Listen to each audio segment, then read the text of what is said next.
Hi, sir. Good evening.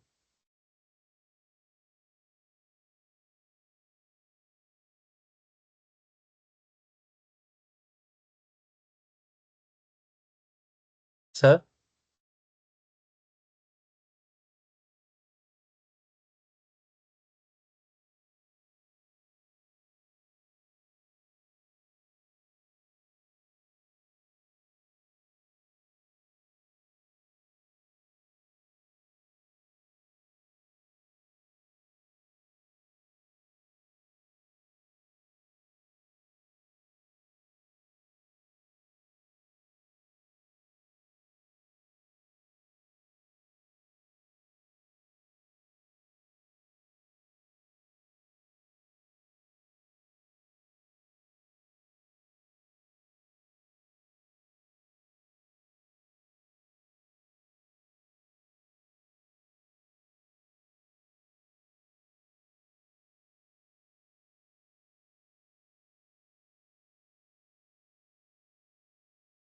hi, Mohammed.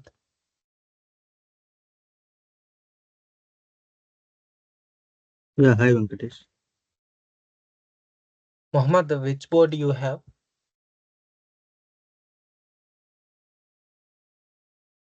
I have Nucleo F446RE.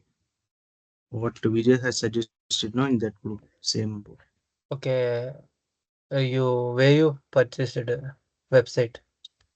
Robo.in. Robo. Okay. Yes, STM32 F446RE. That's right. yes. Okay. I'm sharing. You tell me what. I think yesterday it was in out of stock. Can Yes, you sir. check it now? It is in stock now. Okay. Okay. You Can I add can I share that my screen? Yeah, cable sure. also in that Okay. data cable, so you purchase at same. Yeah, you have to Same separately website. purchase that cable. Where offline or Yeah, you can get it in any mobile shop or you can purchase it in the Robo itself. is it Better you visible, sir? purchase online actually. Yeah, this one 446RE. Okay.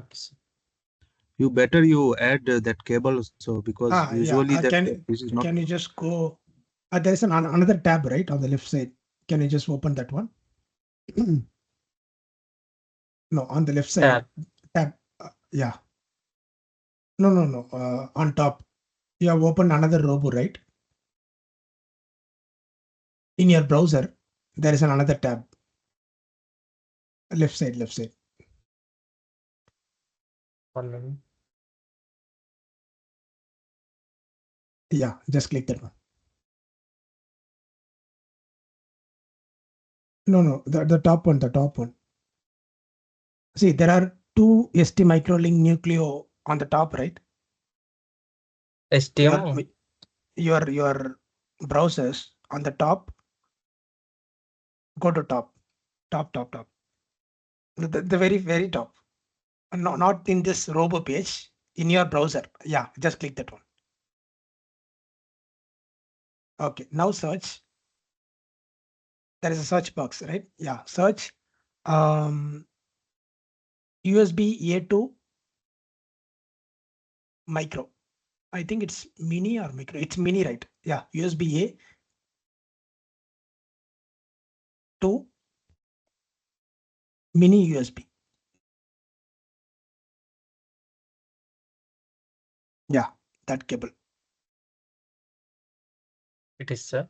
Yeah, you can purchase any one of this USB A to mini B. Either this one or that black color one, whichever is fine. Okay. Yeah. Okay. Can you go to the third one?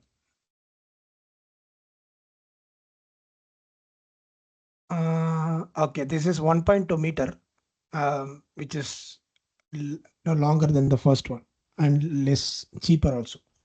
You can get this one also. This is 1 meter and this is 1.2 meter, I think. Okay, you can Which get one any is one of better? this. You can get any one of this. It's your wish. Okay. Okay. Gold plated connector. What is difference, sir? Here this what to say, see, everything is same only. But after some days, what will happen? This nickel plated will get rust. Okay. Okay. So if you want to use it for a longer time, then you can go for this gold plated. It is in INR, right? Yeah, it's an INR.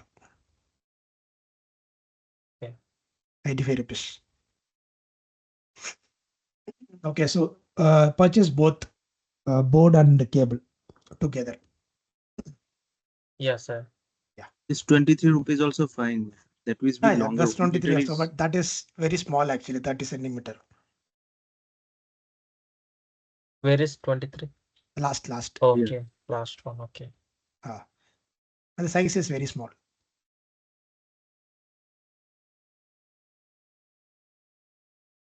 If I purchase this, it is okay. First one. Which one? Yeah, first one also USB okay. Or see, instead of going for the first one, you can go for the fourth one. Yes, sir. Yeah. If you want a less cheaper, go for third one. That will say. I think it is better This for me. is better. Yeah. Okay. Okay. Oh, it is not specified. That's meter. Meter, sir. You Mini. can just open it. You will see. It's 1.5 meter. It's given below. USB Okay. Type A to mini 1.5 B. meter. It's 1.5 meter. Yeah. Okay. Okay. Yes. Right. Okay. Thank you, sir. Yes. Thank you.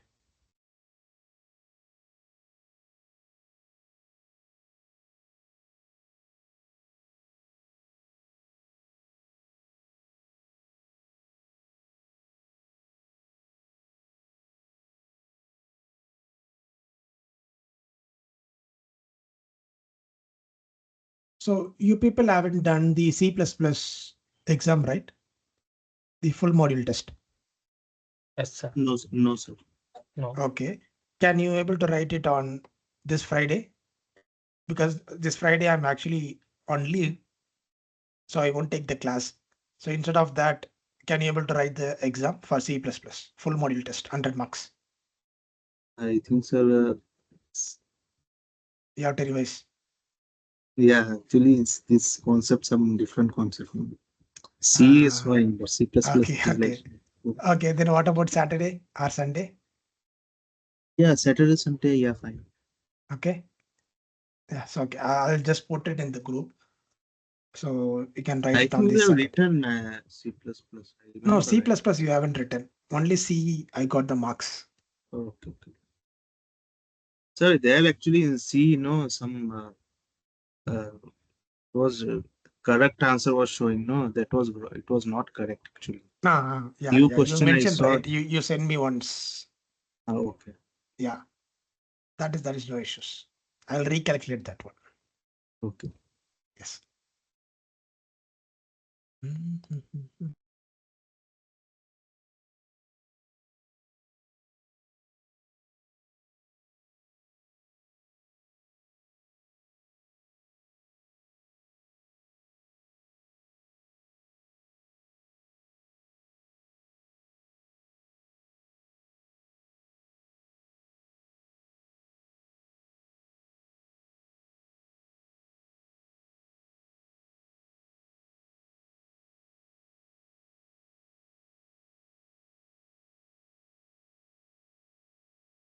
Sir, Yeah.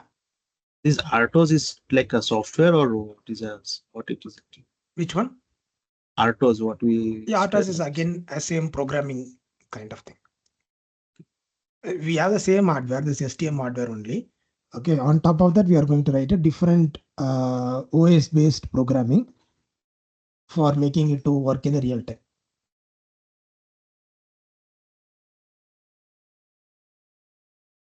It's a software only, programming.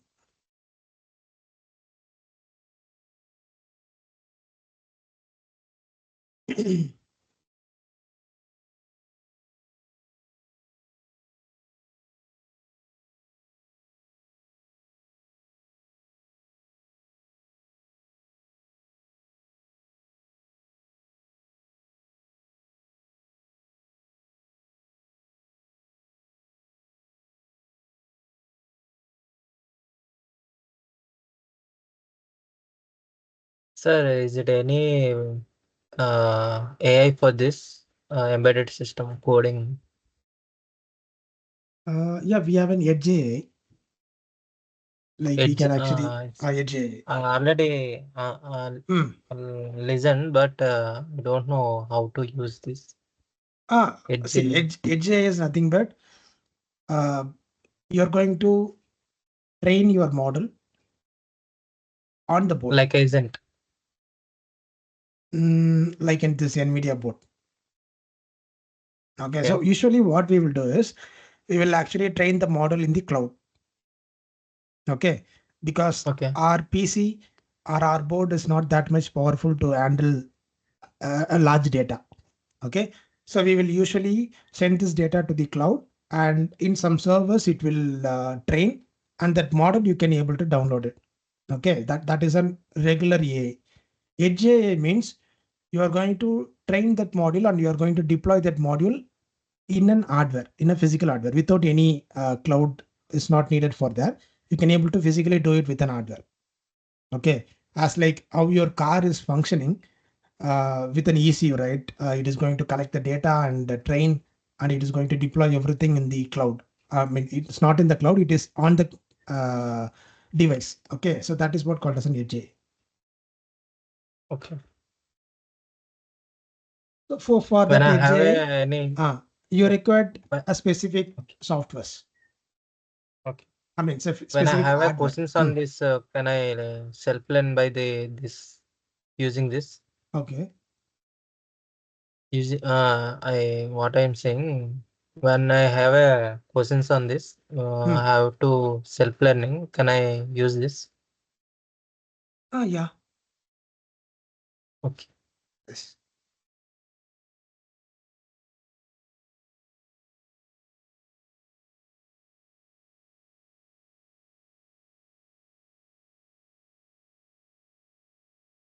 Sir, can you check one new launched website like Embedder AI ID Embedded.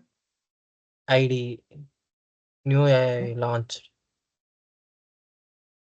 regarding this Embedded. embedded system? Yes, sir. Embedded IDE. Yes, sir. Embedder ID. It's actually regarding this embedded system. It can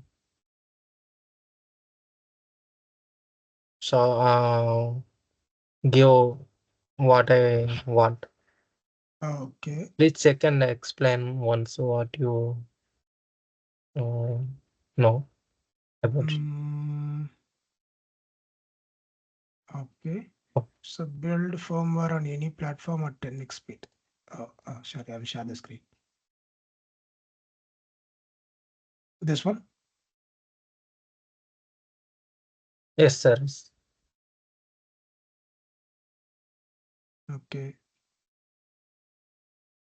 Okay, I'll just check this one. Yes, sir. Yes.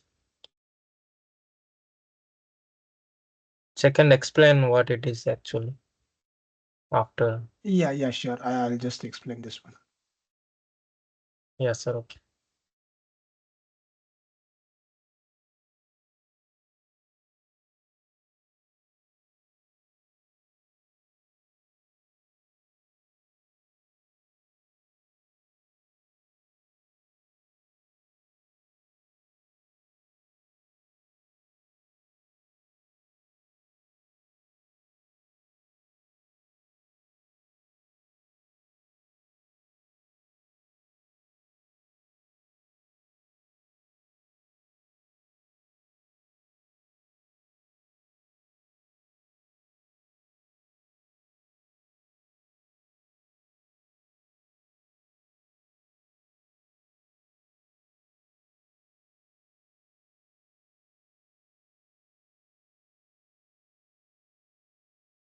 Okay.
Okay.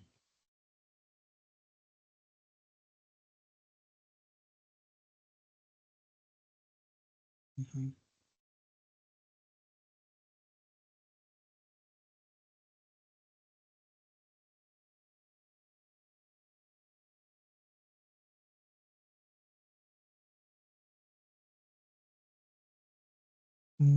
You're generating 4 pressure sensor for the STM32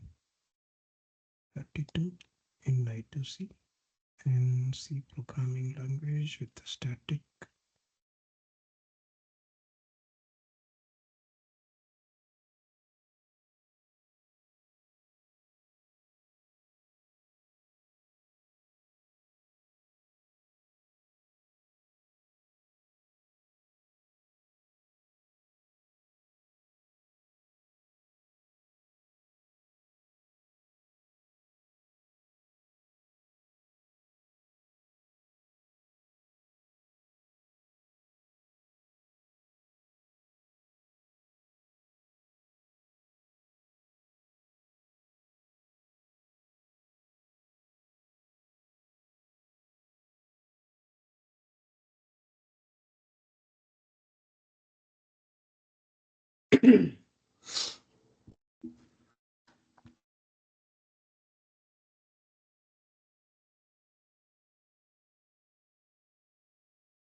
Okay, let it download. I mean, delete generate. We'll start our class. I think this one you can able to select some inbuilt sensors over there. Okay, they have a code, and you can select that particular sensor and that particular target board and which communication you are going to use and the language, and you can download the code. I think this one. Okay, once it is generated, you can just paste that code, this .c and .h code in your STM, and you can just use this one. Instead of writing the entire code, we are just going to, copy this file and paste it in your STM so that it will do all the work. Instead of writing the entire this BMP390 code, you can just download it from here. That is what this website is for. You can able to create your drivers as like how we did in our device driver module. We have actually typed all this code, right? So this is not actually generating the HAL program.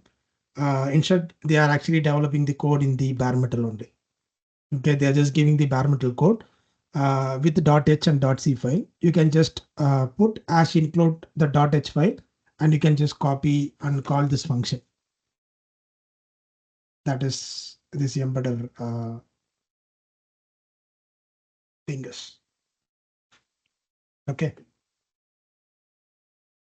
Yeah, okay, sir. Yeah. I'll just explore this We can more. also chat Hmm. with the AI, right? Yeah, Right side you can Gemini. actually able to do all these things. Like when I have a correction, I have If you to have got any conversation. error, you can just copy and paste this error over here and ask it to correct it. Or if you're Okay, not getting a proper output, you can able to just tell it all these things. But it is actually they are giving some a limited number of generation for the free version. Okay, just check with that. yeah. Yeah, I'll explore this one and I'll let you know. Okay. Yes, sir. Okay. Yeah. I think you can able to do only these 5 drivers. Yeah. Oh, how much it is asking? $20 per month. Which is same to that of your Chat GPT Pro. Same $20 per month. They're asking.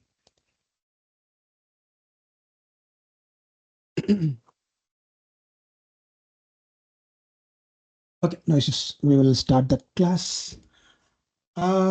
So last class we discussed about the theory part of RTOS, right? What is mean by RTOS? Why we need to use an RTOS and all these things. Today we are going to start writing a code. Okay. So first thing, so day before yesterday, I asked you to download a specific folder for your free RTOS folder. Okay. So once you downloaded it, you will get something where it is. Yeah, something like this free RTOS folder. Okay, zip file, right? So once you extract it, you will get a folder like this. Just follow the steps because what we are going to do for the next 30 minutes is something very critical in the free RTOS because we are going to configure this particular free RTOS folder for our board. Okay, and we are going to use this in our IDE. Okay, so that is very important step. So if you miss any one of the steps, you will get some errors which we couldn't able to find what it is. Okay, so yeah, so extract this folder, sorry, extract this zip file, you will get a folder like this. Okay, so step number 1, just open this folder, go to this free RTOS LTS, and inside you will get a free RTOS folder. Open that, and there is something called as free RTOS kernel. Okay, a folder name called as free RTOS kernel. Copy this folder, okay, and paste it anywhere which is easily accessible for you. Okay, something like a desktop or anything. Okay, so copy wherever you can easily able to access it, because we are going to copy and paste every time we are creating a new project in our free RTOS. So make sure it is free, easily accessible location.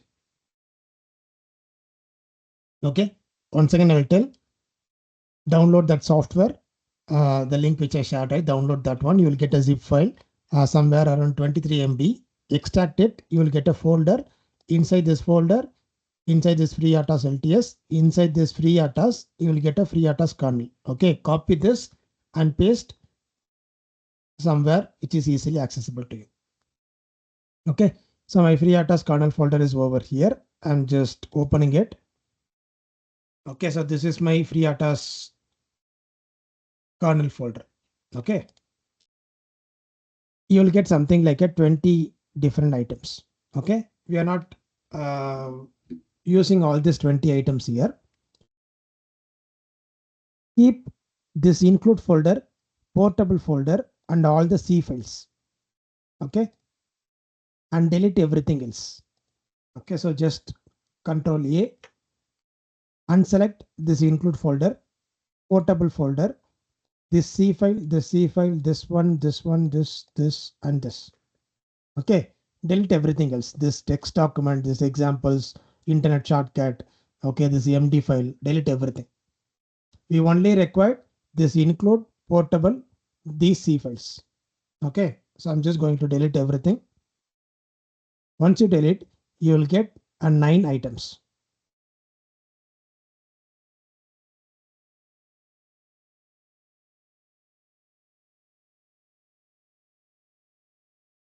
Done.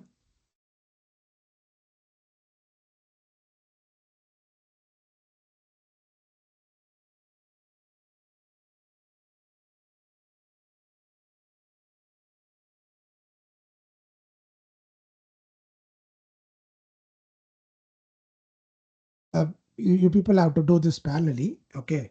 So once you're done, just let me know. I'll go to the next step. Is it done? Shall I go to next step? Yes, sir. Yeah. So make sure your free RTOS kernel is having 9 items. Sir, 1 minute, sir. Yes. Sir, 1 minute, sir. Okay. Okay. No.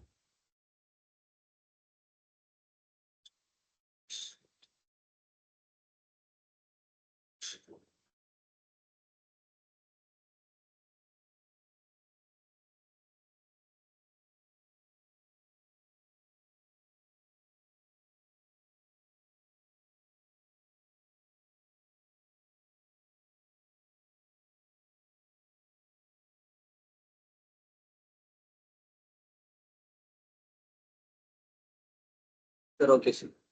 Okay. Just a minute. I'll open the slots. Yeah. Okay. So the next step, inside this include folder, you will have all the .h files. Okay.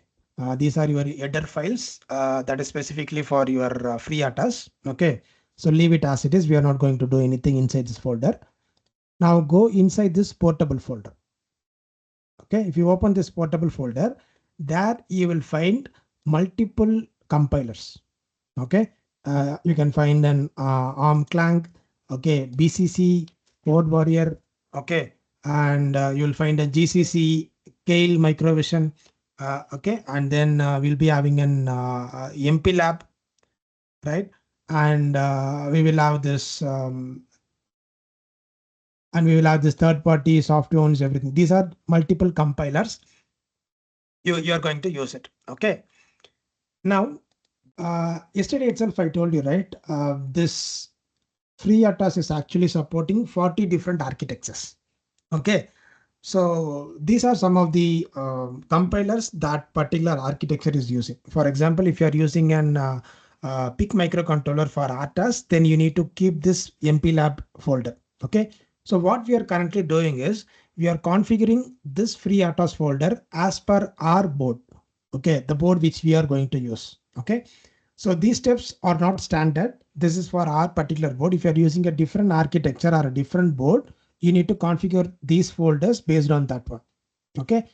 Here we are using a GCC compiler. Okay. General C compiler. So I'm just going to keep this folder and delete everything else. And also I need a memory management. Okay. So I'm just leaving this GCC folder and memory management and delete everything else. Okay. So it depends on your compiler. You can keep that particular compiler and deleting everything else. Okay. That is if you're using some other board, I'm saying in future. Okay. So keep that folder and delete everything else. So once you open FreeRTOS kernel, you will find these 9 items. Inside this portable, you will have these 2 items. One is GCC, one is memory management.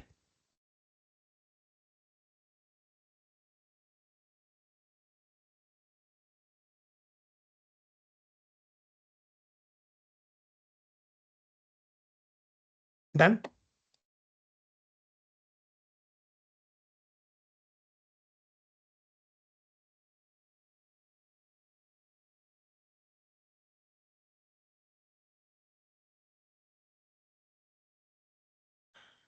Guys, I need your acknowledge for going to the next step. Yes, sir.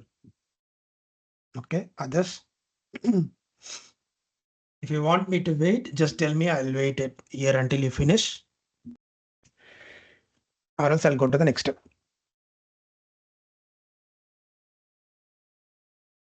Shall I go to the next step?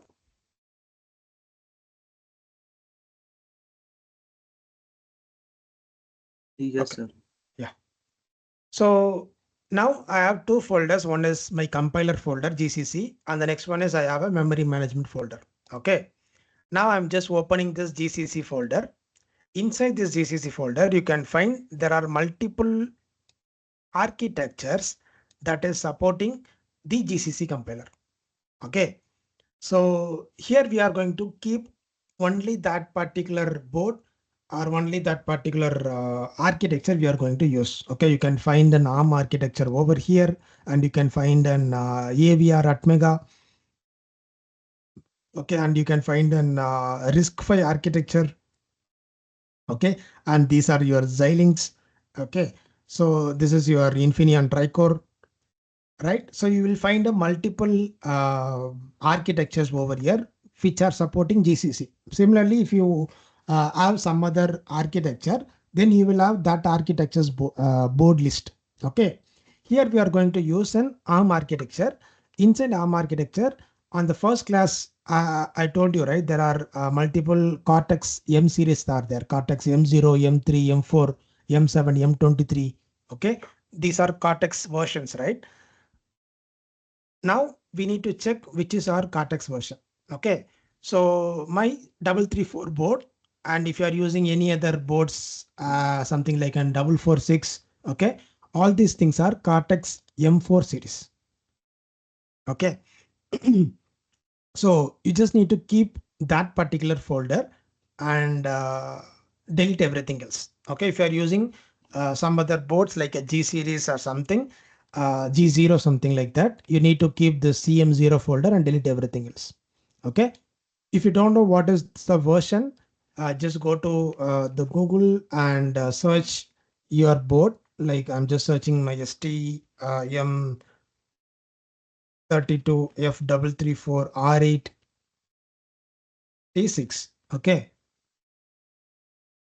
so if I just open this one, that for ST Microelectronics link. Okay, there itself you can see it is an Cortex M4 core with floating point unit. Okay, so even in the device driver itself, I have told you, right, what is floating point unit and all these things. Some of the boards is having a floating point unit, and some board doesn't have a floating point unit. Okay, you need to check in M4 series itself. I'm saying in M4 series, some boards is having only DSP without floating point unit, and some board is having an M4 with floating point unit. Okay, you need to select that particular folder, because you can see over here for Cortex M4 there are two different folders. Okay, one is Cortex M4 MPU, and the next one is Cortex M4F. F is nothing but it is a floating point enabled. Okay, so my board is actually having this floating point enabled, so I'm just keeping that and deleting everything else. Okay, if your board doesn't have a floating point unit, then keep this M4 and then delete everything else. Okay, or if you're using some other Cortex version like Cortex M7 or M3 or M0, keep that folder and delete everything. Okay, so this folder is for your board configuration. Okay, so I'm just keeping the CM4 and deleting everything else. Sir, for me, there is no floating point. Then So I have to just select keep it as CM4. CM4 MPU.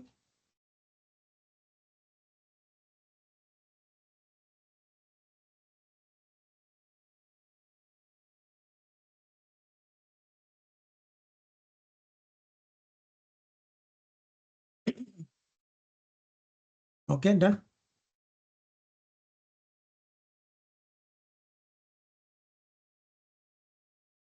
Then Okay. So just go back one folder. We have configured this GCC, right? Okay, if you open this one, you will find two different files. One is port.c and port macro.h. Okay, just leave it as it is. We are not going to do anything over there. Okay, so just go folder before. There you will find a memory management. Okay, so open this memory management. There you will find these mechanisms, heap mechanisms. So yesterday we saw what are the different mechanisms available in the RTOS, right? Okay, so there I said we are going to use a specific mechanism. Which one? Can we remember? E4. Yeah. Okay. So I'm going to use an E4 mechanism. So I'm just keeping this E4 and deleting everything else.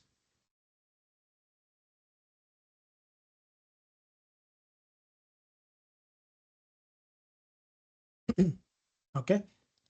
So once again, I'll tell, if you open this free RTOS kernel, you need to have a 9 different folders, 2 folders and 7 different C files. Okay. And open this portable, you'll be having 2 folders. One is your compiler, one is your memory management. Open the compiler, you will find your board package. Okay. And in memory management, you will have a E4.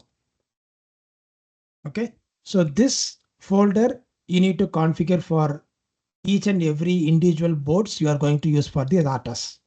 Okay, depends on your manufacturer, depends on the compiler you are going to use. You need to select it differently. Okay, that's it. Okay, this is an folder configuration, free RTOS folder configuration. Okay, so now we need to use this folder in our STM board. So I'm just going to open my STM cube IDE.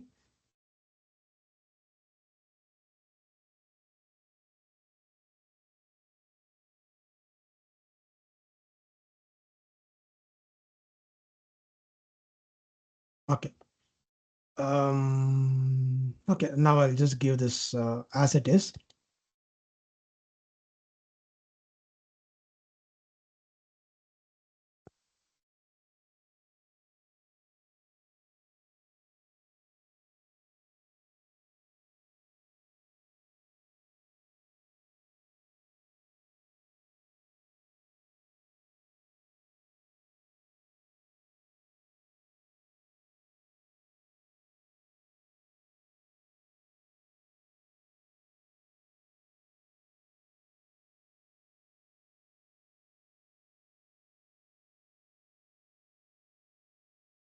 Okay, so I have opened my STM.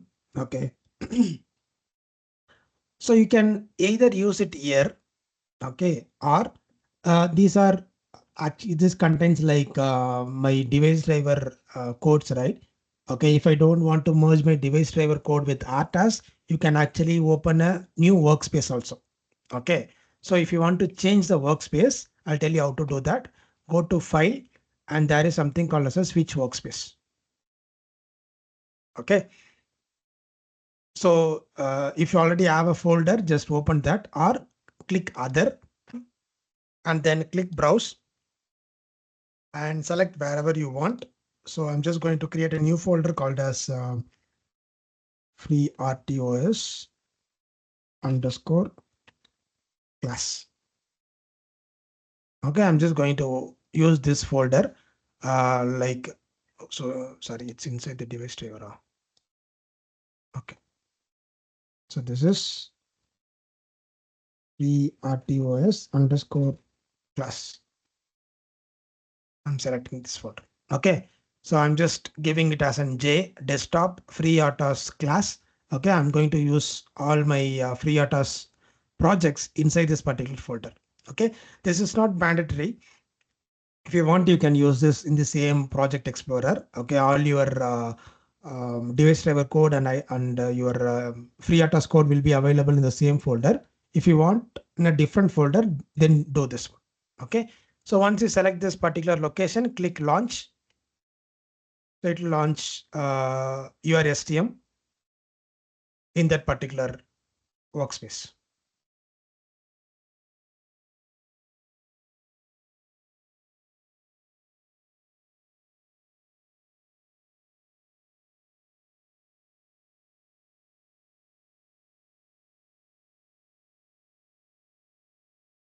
Okay, so you can see everything else is new over here.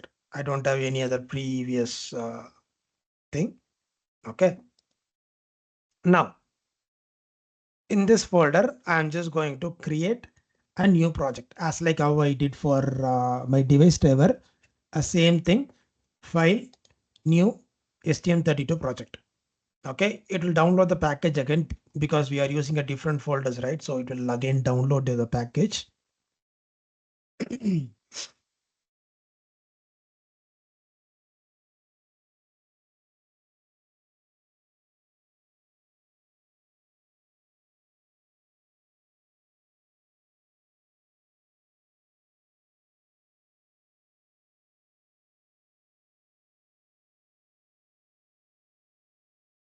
Okay.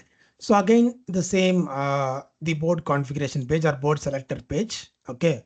So yeah, you can use either this board selector or MP selector as like a same device driver. Okay. You can select either one of this and select your board. I'm just going to select this one. My STM32F334 R86 select. So this is my first project. Okay. Give any name and click finish.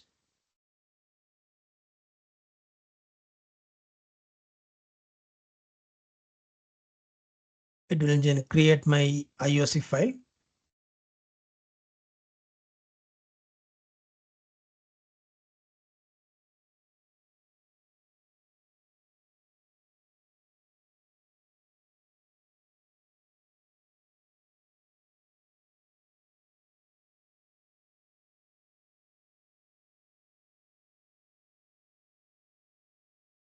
Okay.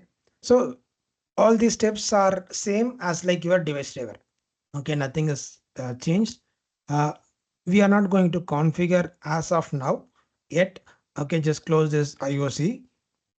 Right. So these steps are common for the device driver and RTOS till now. Okay. Now this is what our device driver code, right? Okay. If you open this core and SRC, you will get all this main.c file and everything.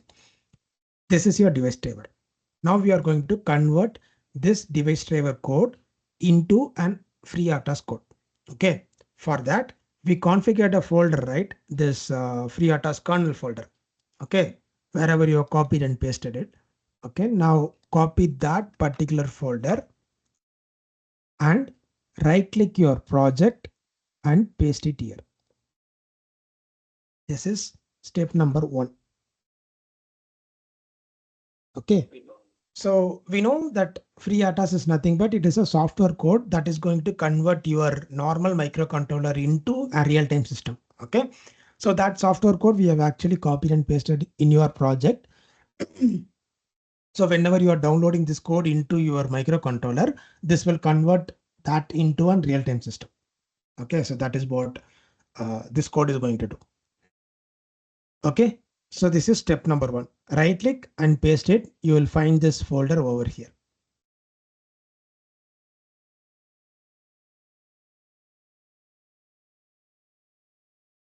Done.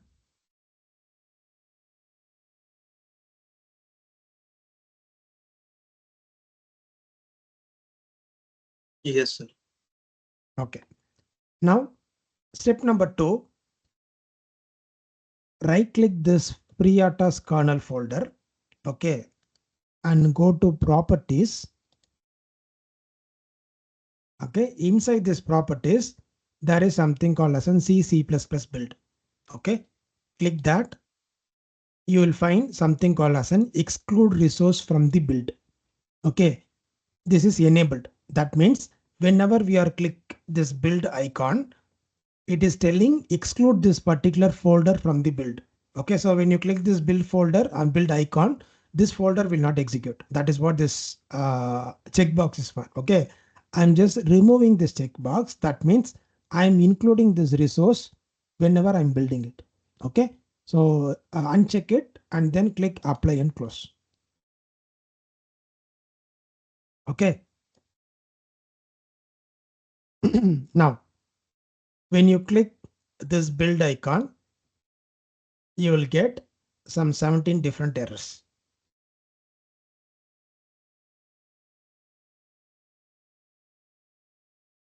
You have to get an error. Okay. If you're not getting any errors, then you're doing something wrong. If you get 0 errors and 0 warning, I'm getting 9 errors. that is fine. That is fine.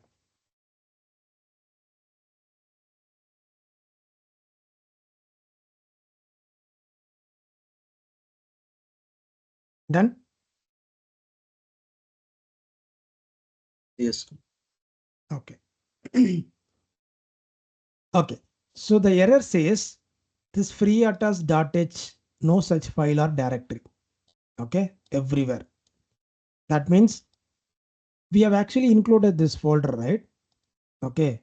But it is saying there is no such file or directory in that particular folder. That is what it is saying. Okay. Now the problem here is we have actually included that in this particular folder, but not inside the project. Okay. So there is a difference between copying and pasting a particular folder and including this particular folder in the project. There are two different things. Okay. We have actually copied and pasted this folder, but we haven't included that in the project. Okay. What is our project? Our project name is the first project, right? So here we need to include this folder. Okay. In order to do that, step number 3, right click your project and go to properties. Okay, so this is step number 3. Right click your project, go to properties. There is something called as a C++ build over here. But now there is a left side, there is an arrow mark, right? That icon. Click that icon. There you will find a settings. Click that settings. Okay. Now inside settings, you will find an assembler, compiler, and linker. Okay, there are 3 different things: assembler, compiler, and linker. Okay. In that, go to this compiler. In compiler, there is something called as an include path. Okay. So click this include path. We are going to include this FreeRTOS kernel inside this particular compiler. Okay. So click this include path and there is an add icon over here. Okay. On the right side. Once you click include path, you will get this one. There is an add icon. Click this add. Okay. It will ask which directory I need to add to this path. Okay, whether it is from the file externally or whether it is from the workspace. It is already in the workspace, right? So I'm just clicking this workspace. I'll open this. I'll open the FreeRTOS kernel. Okay, so open everything inside the FreeRTOS kernel. All the arrow marks. Just open everything. Okay, so once you open, you just need to select 3 different things. One is your memory management. One is your ARM CM4, one is your include. Okay, hold your control button and click it. It will select multiple things. So inside FreeRTOS kernel, include folder, ARM CM4 and memory management. Okay, don't do something like this. Don't select GCC, even though your ARM CM4 is inside this GCC. Okay, you should not select it. You should select this ARM CM4. If you select in GCC, it will not take this ARM CM4 folder. Okay, we need memory management folder, ARM CM4 folder, and include folder. Select only these 3 things and click OK. Okay, once you click OK, you just have to check it. This include folder, ARM CM folder, and memory management folder are present inside this include path. Okay, and then click apply and close. Now this particular FreeRTOS kernel folder is included inside this project. Okay, once again I'll select this build. Now also you will get some errors. Okay.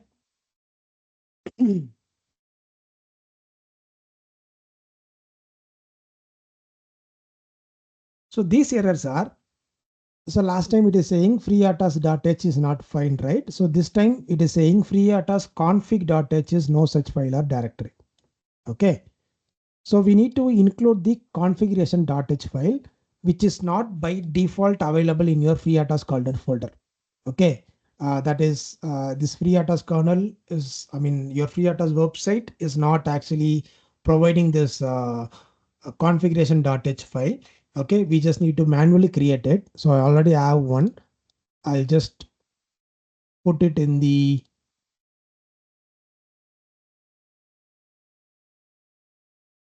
group. Okay, just download it.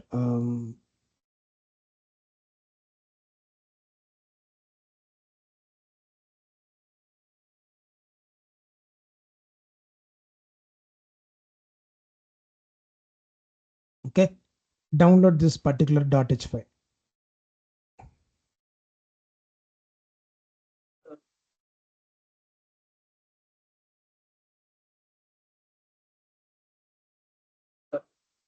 Yes. Yes, Naveen. Sir எனக்கு செப்பரேட்டா அனுப்ப முடியுமா sir? எனக்கு actually நான் sorry, வந்து sorry. இல்லையா? Okay. Yes sir.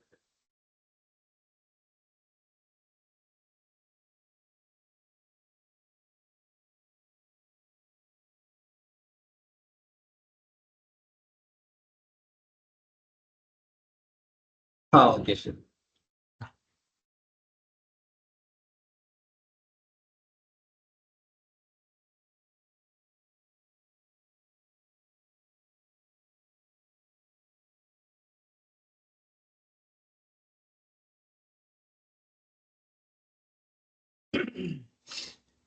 Sir, inside include you have to paste. Yeah. Oh, just download. I will tell you what to do.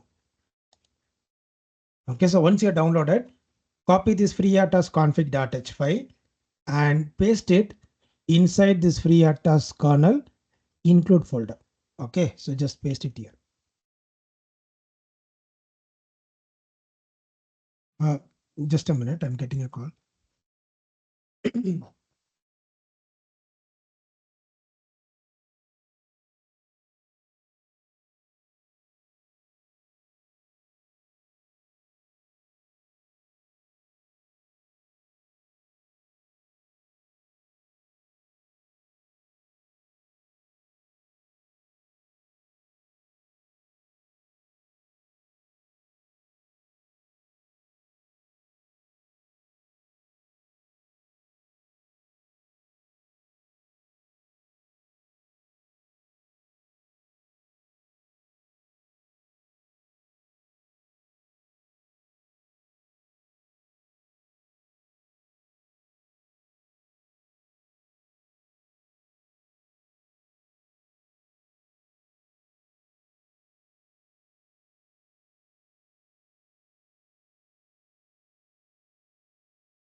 Yes, I guess.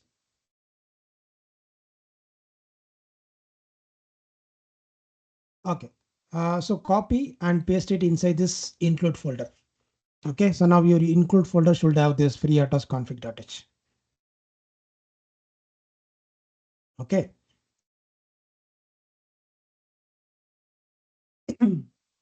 So now open your STM and open this FreeRTOS kernel. Open this include.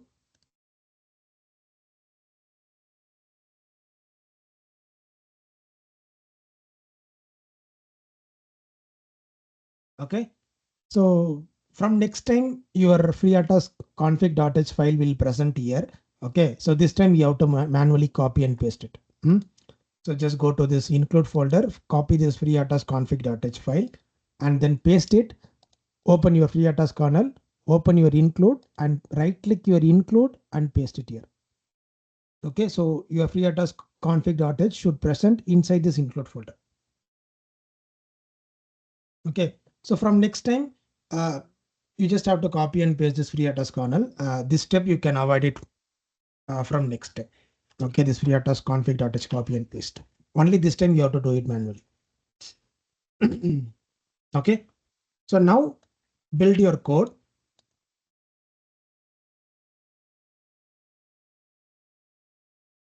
Okay, you will get 4 errors.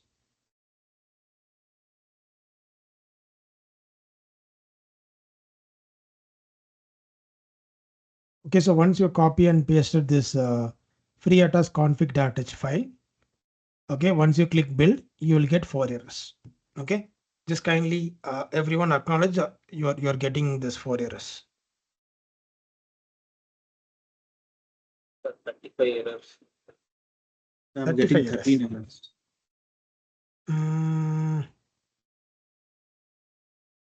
Okay. Okay, we will do one more step. Let's check. Even after that, if you are getting any errors, then you will just share the screen and I'll check it what it is.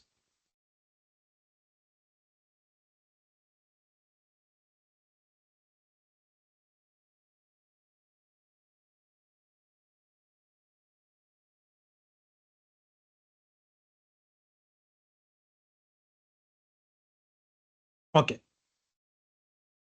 So what this error is saying is, it is saying, I hope you are seeing this error. Okay, I couldn't able to maximize this size.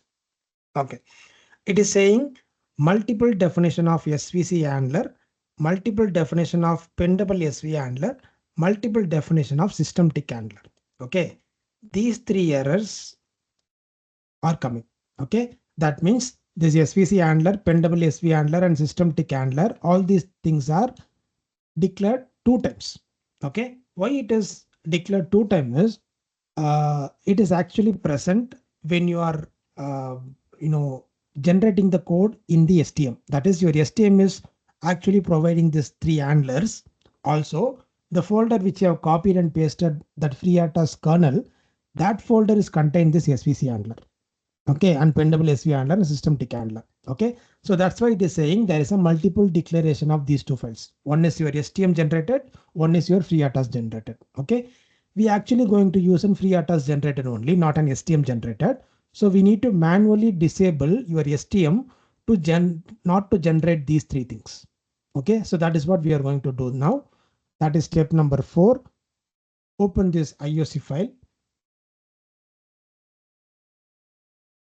Okay, so what we are going to do, we are going to stop generating these three handlers.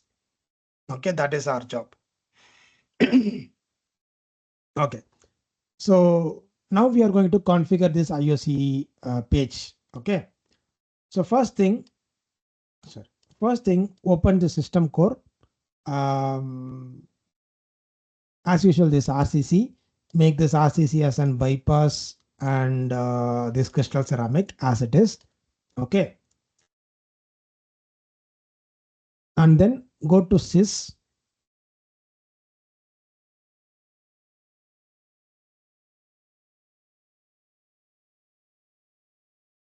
Okay, make sure this time-based source is a system timer.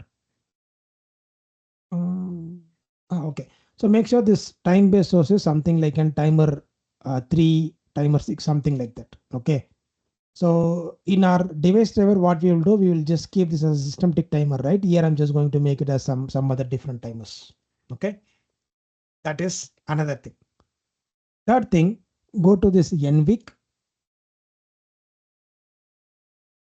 Okay, in this NVIC, I'll just maximize this just a minute. Yeah, in this NVIC, you can see there is something called as a priority group. Okay, make sure it is 4 bits for preemption priority. Okay, if it is something like a 0 bits or anything else, just make it as a 4-bit for preemption. Okay, also go to this code generation. Here we are going to make these three handlers not to generate. Okay, one is your system tick timer, this one, your pendable request system service, this one, and your system service call, this one. Uncheck these three things: system tick timer, pendable request, and system service call.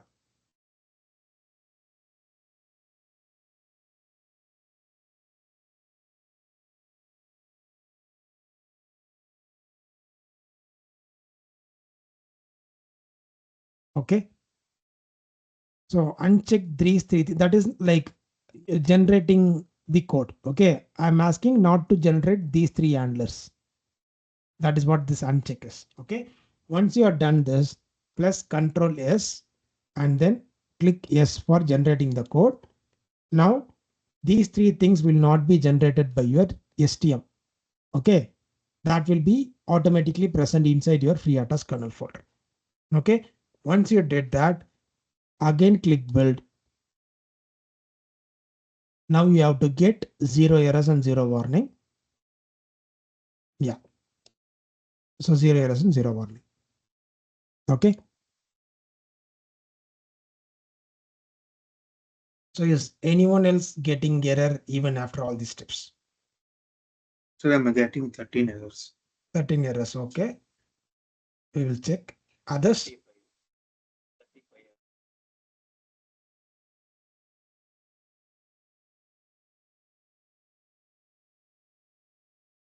Navin, are you getting any errors?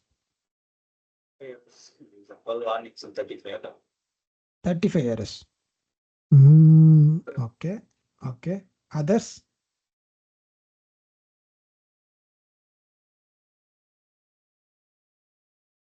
Yogesh, Arvind, Venkatesh.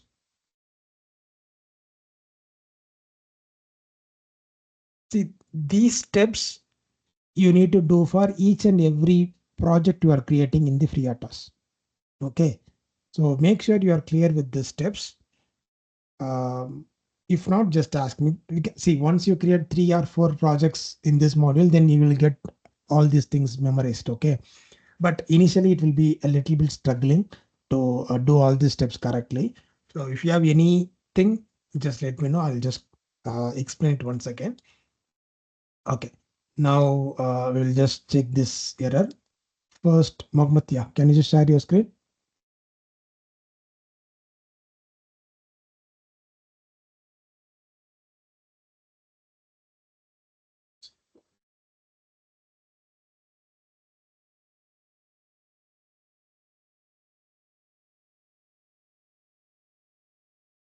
Okay, can you just scroll up and show me what are the errors? Config system call, system stack size. Okay.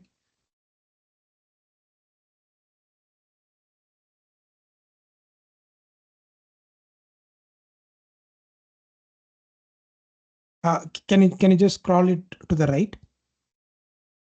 Keep any one error and scroll it to the right.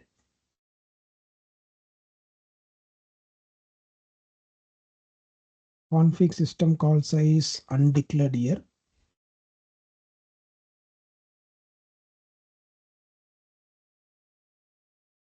Must be defined to the desired size of the system.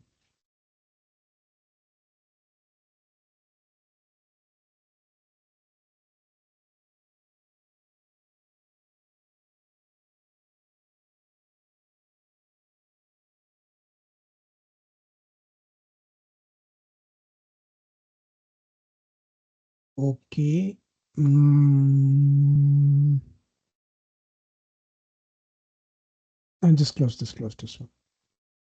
So there is some problem with the port. Okay. We will check the steps, everything what you did. Okay, just right click your FreeRTOS corner.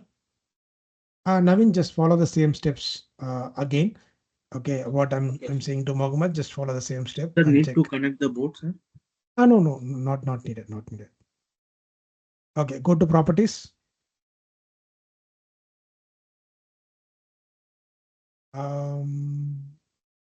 Okay. There is a problem here. See.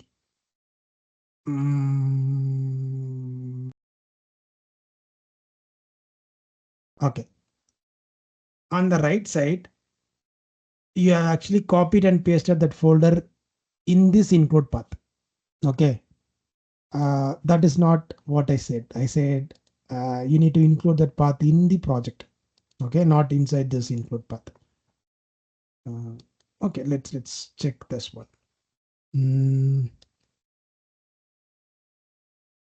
Okay, just click apply and close.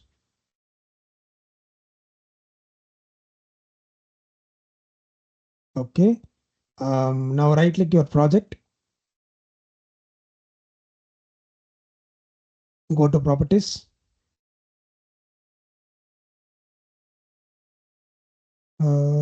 So inside this settings, inside this include path, yeah, there's 1, 2, and 3.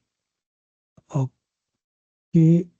Can you just click and drag it to the right?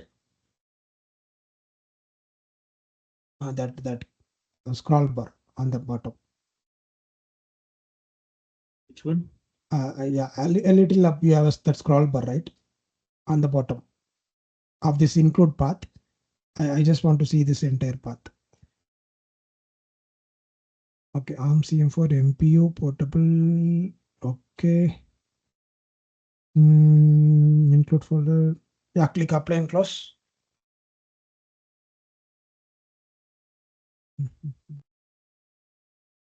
Okay, now open your IOC.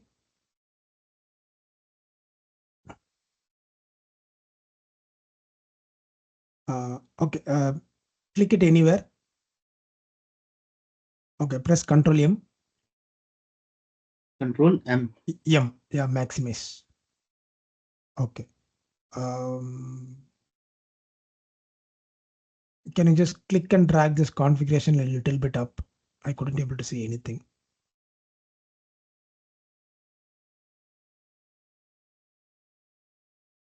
Okay. So there is a scroll bar on the right side, I think. Yes. Okay. I think you have done multiple things. No, there is a little scroll bar on the right side. That dark blue color one. Yeah, just scroll down, click and drag it down.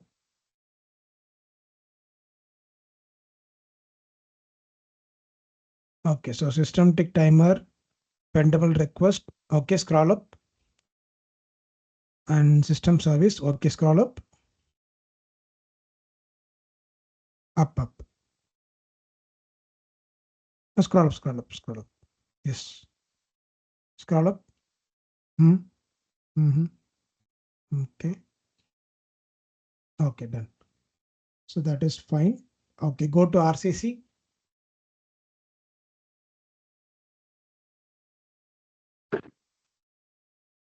Just click and drag it a little bit down. That configuration tab. So you have okay. So NVIC.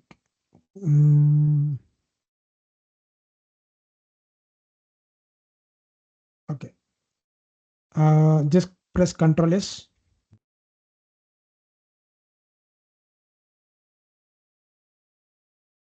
Yeah, I'm pressing.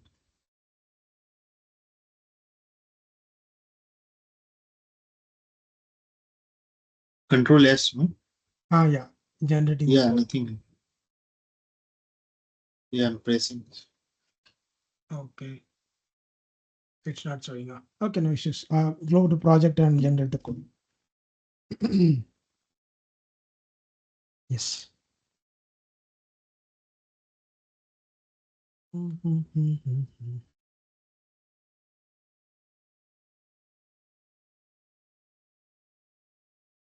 Okay. Build it again.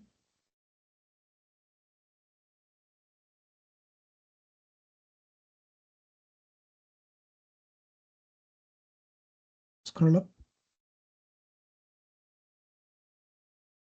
So the system config settings call setting. Okay, just a minute.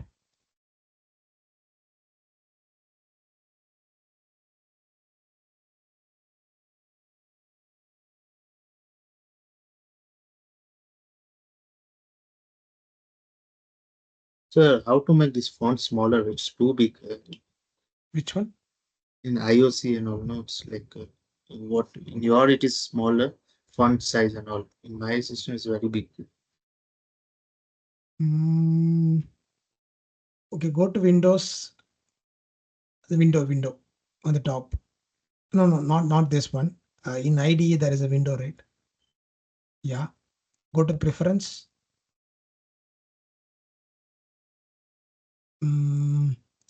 Okay, open this general tab. Left side. There is an arrow mark. Yeah, click it. Appearance. Can you open it? Yeah, colors and fonts. You can actually change the size and everything over there.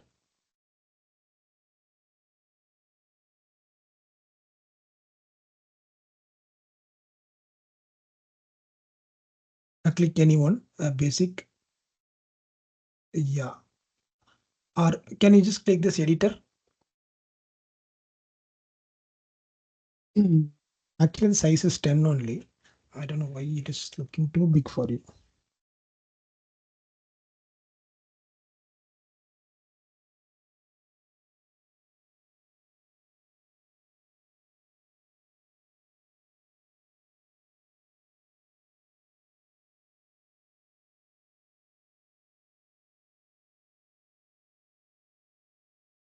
Okay, so this lateral is Okay, I'll do one thing. I'll give my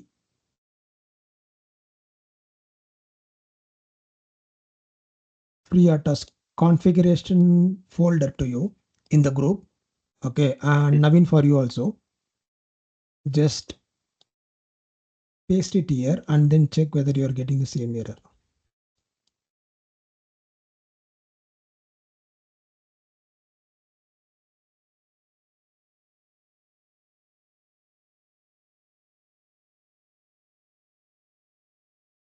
Yeah, so download this, extract. This one I already configured everything, so there is no need to configure that.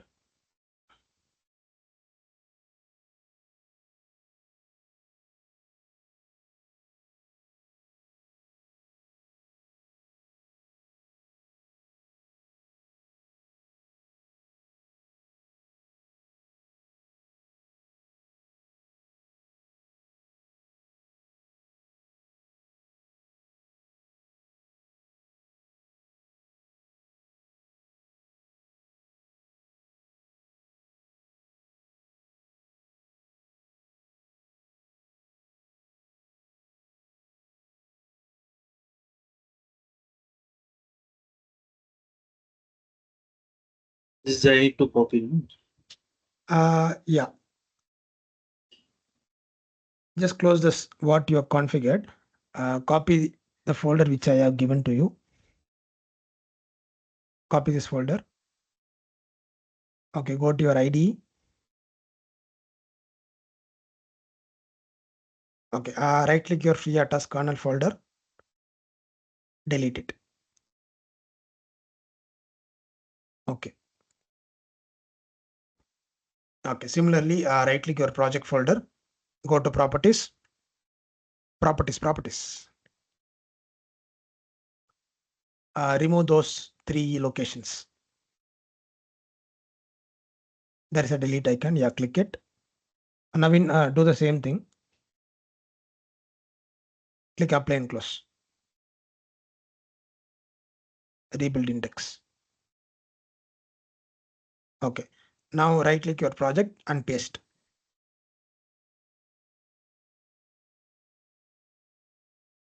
Okay, so right click the folder. No, not that one. Your FreeRTOS kernel folder. Go to properties. Okay. Remove that checkbox. Exclude resource from build. Yeah. Click apply and close. Okay. Okay, right click your project. Go to properties. Add workspace. Yes, open this. Open. Yes. Okay, select memory management, ARM CM4F and include. Okay. Apply and close. Rebuild index. Okay, now build the project.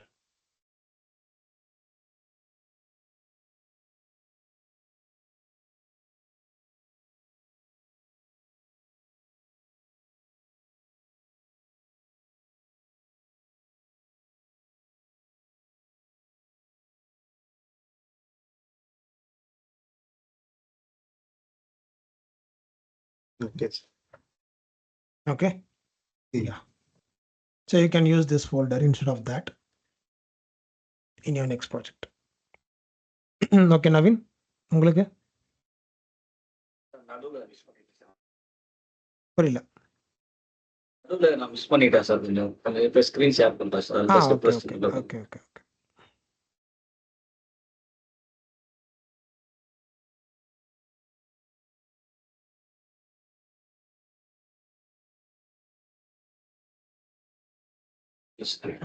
இப்போ எந்த ஸ்டெப்ல இருக்கீங்க? ப்ராஜெக்ட்ல right click பண்ணிட்டீங்களா? Sir இது maximise பண்ணுங்க. இதை maximise பண்ணுங்க. இல்லை இதை க்ளோஸ் பண்ணுறேங்க. இது இதை க்ளோஸ் இது பண்ணுங்க. close ஒரு நிமிஷம். க்ளோஸ் பண்ணிடுங்க. Okay okay. சார் இதை மேக்ஸிமைஸ் பண்ணிட்டு இப்போ ரைட் கிளிக் இந்த ஃபோல்டர். அதை ரைட் கிளிக் பண்ணி ப்ராப்பர்ட்டிஸ் அந்த எக்ஸ்க்ளூட் ரிசோர்ஸ் ஃப்ரம் பில்டன் இருக்கு இல்லையா, அதை ரிமூவ் பண்ணும். இது சொல்லுங்க. மேலே எக்ஸ்க்ளூட் ரிசோர்ஸ் ஃப்ரம் பில்டன் ஒன்று இருக்குல்ல, ஒரு check box, okay, sir. Okay, okay. அதை ரிமூவ் பண்ணிட்டு apply and close. Yes, sir. ஓகேவா? Right click the project folder, properties. Okay, இது கொஞ்சம் மேக்ஸைஸ் பண்ணுங்க.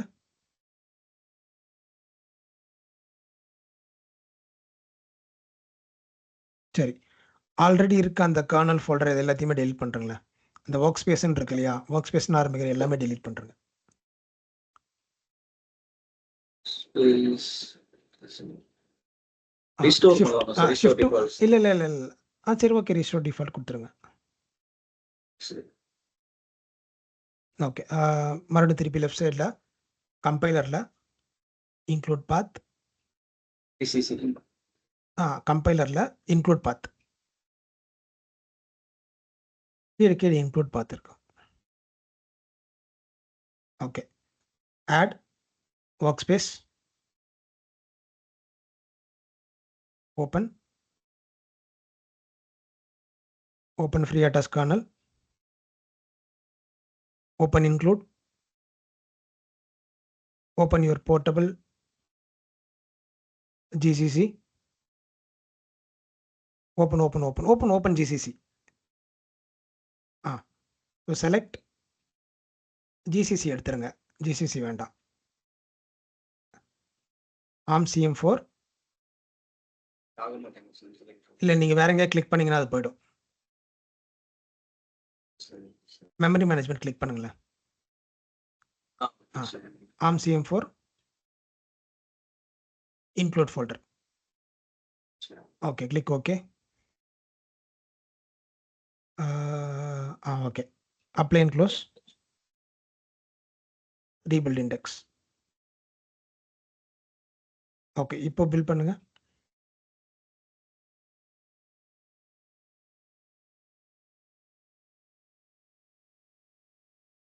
ஓகேவா? டன். சரி, சரி. Okay, Yes, sir. yeah. So this is the step you need to follow for each and every project you are going to create. Okay, now we will start writing our first project. Okay, no issues.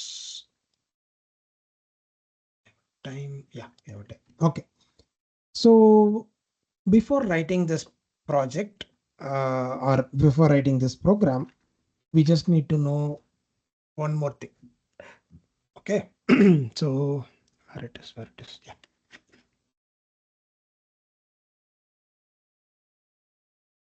There is someone called as scheduler, right? Yesterday we discussed about what is scheduler and what it will do and all these things. Okay, we are going to see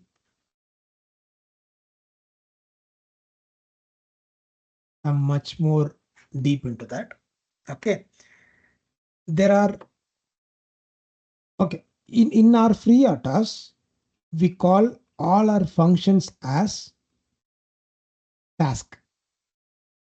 Okay, we will address all our functions or all our operation as a task. Okay, we will create this as a task 1, task 2, task 3, something like that. Okay, from here on we will speak only about these tasks, right? Task priority, which task is enabled, which task is deleted. Okay, all these things we will speak in terms of task only.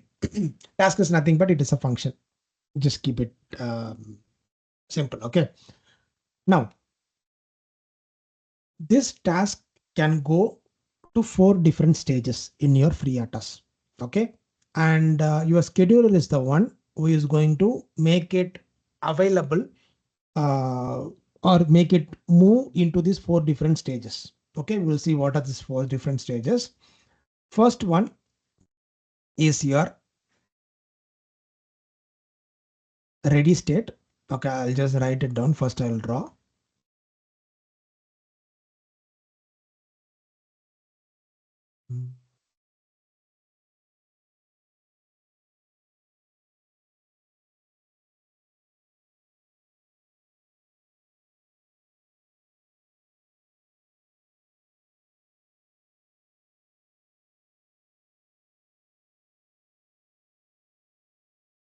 Okay. There are 4 different states available. Okay. First one is the ready state.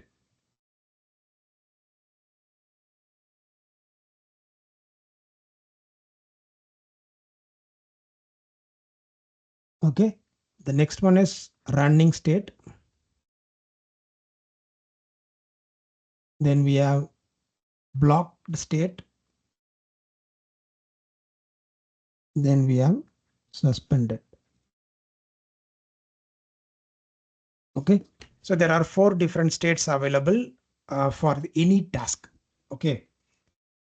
The job of the scheduler is it will just put each and every task in any one of the steps, depends on what you are doing or depends on the priority.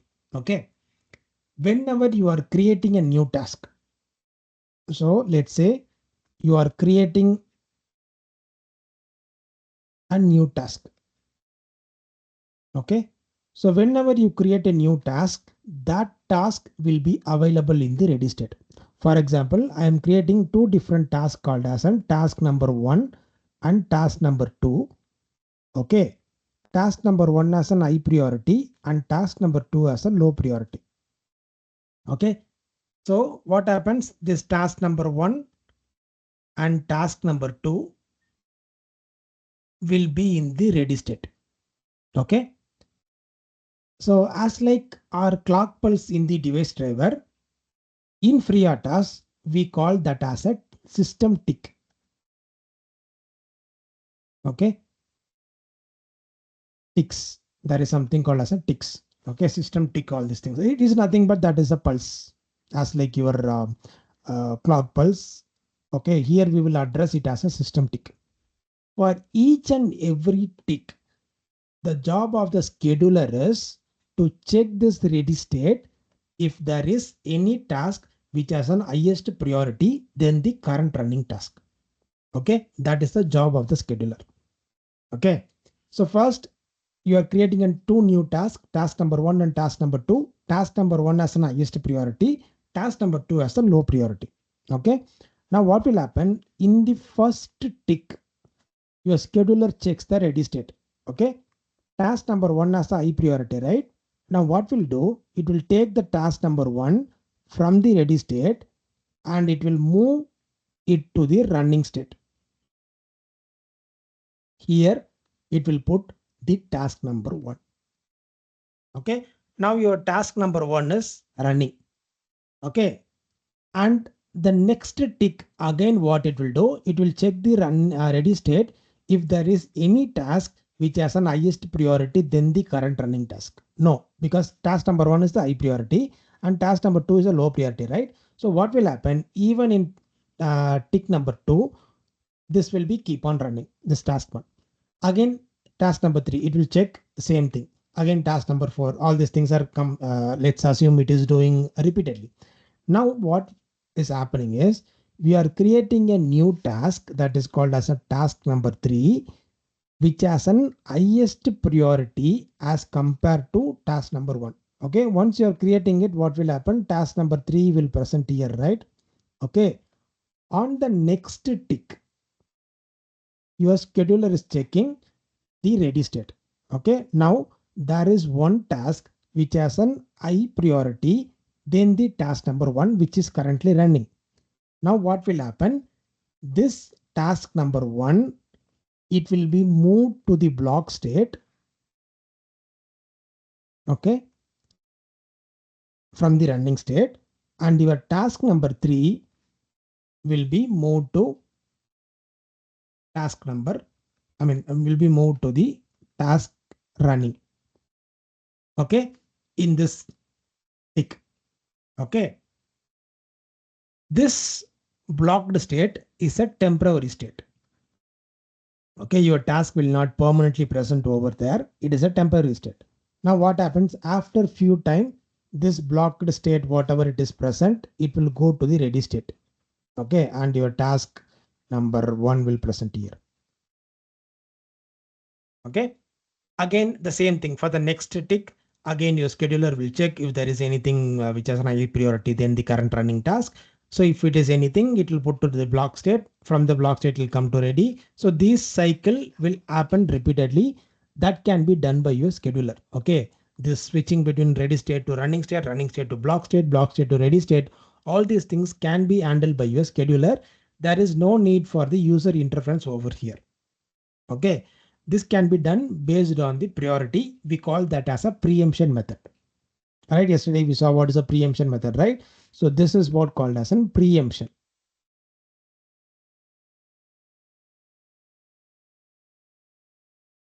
So preemption method. Okay. So based on priority, your task will keep on executing. Done. Okay. Now there comes another thing. There is something called as a suspended state. Okay.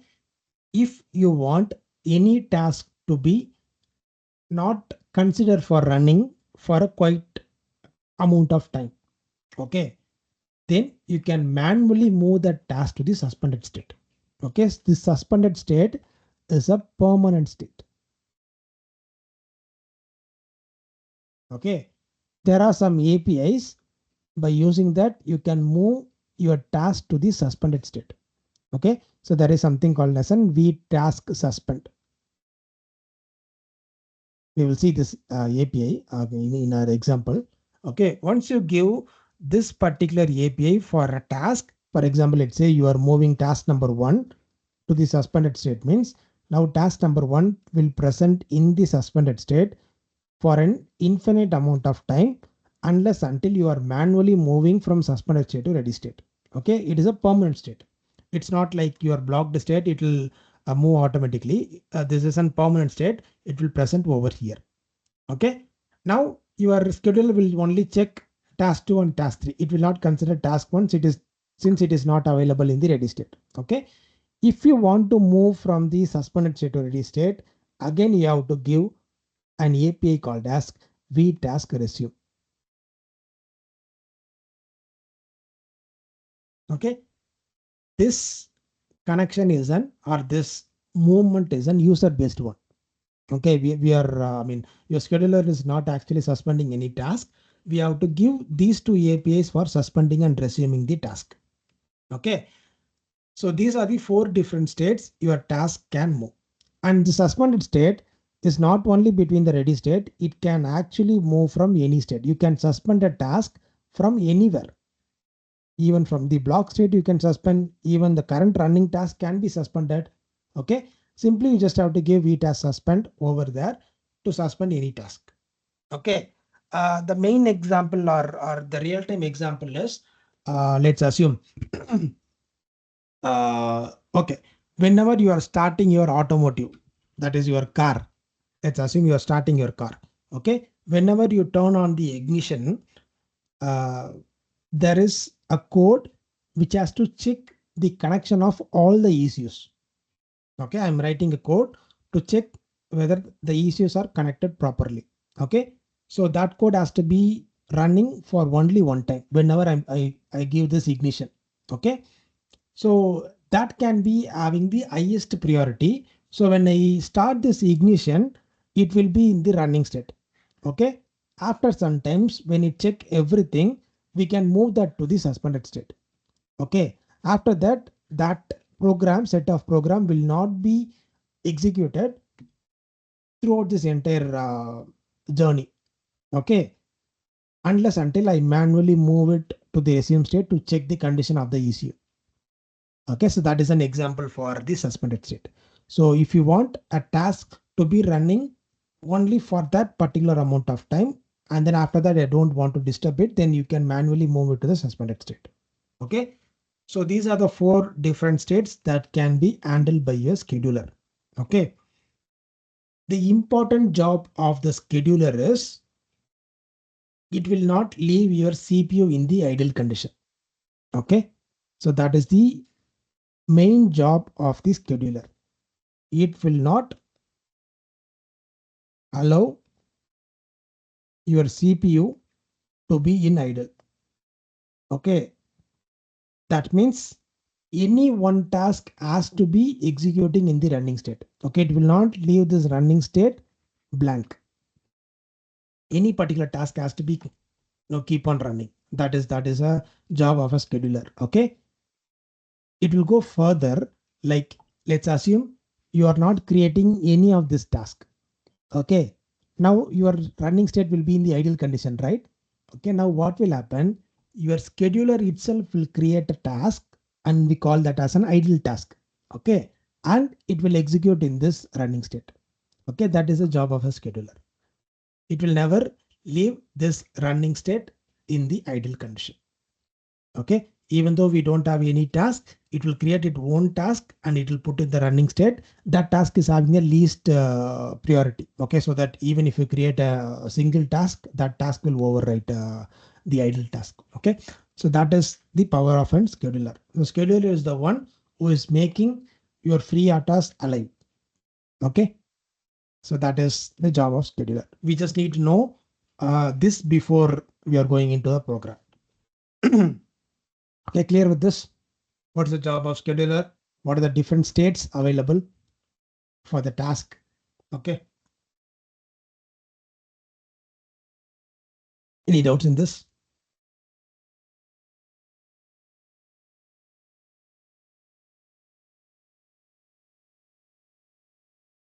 Sir, once again, can you repeat, sir? Okay.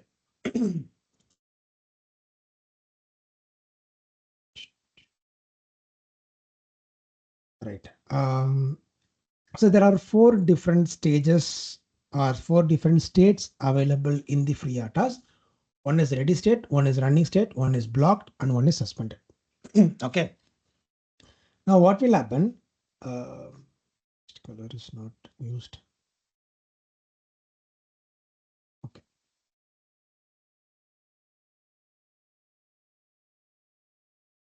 Okay. So whenever you are creating a new task, okay, we will create a new task with an API. Whenever you are creating a new task, that task will be available in the ready state. Okay, for example, if you are creating a task number 1 and task number 2, Sir, then you told now task means function, right? yes, So like we are creating function or like yes, we are creating a function, but task is having some other features. Like we can give that function's size, that function's priority. Okay, and if you are passing any arguments, all these things we can able to give. Let's assume this task is nothing but it is a block, something you are creating. Inside that block, you will have a function. okay. Okay. We will see an example what it is and all this. Okay. So this we are creating two different tasks, task 1 and task 2. We are giving some priorities to that. Okay. Task 1 is having an high priority, task 2 is having a low priority. Now, whenever we are creating a new task, that task is available in the ready state for executing. Okay. Now the job of the scheduler is it will check which task has an high priority. Okay. Here your task 1 has an high priority, right? Now what will happen? It will take this task 1 and it will put in the running state since it has a high priority. Okay. For each and every tick is nothing but it is a clock pulse in free RTOS. Okay. For each and every tick, your your scheduler will check this ready state if there is any task which has an high priority than the current running task. Okay. If there is any high priority task comes, for example, let's say if you have something like a task 3 which has an high priority, now what will happen? This task 3 will be put in the running state since that is a high priority, and your task 1 will put in the blocked state. Okay. This can be done by your scheduler. So this blocked state is a temporary state. After few time, what will happen? This task 1 will again come back to the ready state. Okay. It will come in this path to the ready state. Okay. Again, the same thing will happen for each and every tick. Your scheduler will check this running task and ready state. If there is any high priority task, it will just move on to the running and ready. Okay. This thing can be done by your scheduler. Okay. These blocks. Okay. This can be done by your scheduler, like this one, this, and this can be done by your scheduler itself. Okay. Sir, 1 second. In case suppose Hmm. now task 3 is running Hmm. and task 1 is in ready, both are in high priority. Hmm. So if task 1 is in ready, so after that After running will that, come to task 1 block. will be moved here. Task 3 will move to ready state. Okay. So Okay. it will be like rotating only, no? So Yes. when Yes. task 2 when it will It be will be in come. the round robin mode. Okay. So when task 2 will be in running mode. If we are suspending or blocking these two tasks, okay. For Okay. example, we can give some delays to this task also. Okay. If both these tasks in the delay state, then we have only this task 2, right? It will be running. Okay. Okay. If both this high priority task is not available to execute, then your scheduler will put this low priority task in the running state. Okay, sir. Okay. So these are your automatically the scheduler can do. Okay. And there is one manual stage or manual task, that is a suspended state. Okay. Suspended state, we can move any task to the suspended state by giving some APIs. Okay. There are two different APIs available. One is for vtask suspend, one is vtask resume. Vtask suspend is for suspending a task, and vtask resume is for getting this task back again to the ready state. Okay. So if you don't want any task to be considered for running, okay, you can put that in the suspended state for some amount of time. Okay, so that is what an suspended state, running state, block state, and ready state. Clear? Yes, sir. Okay.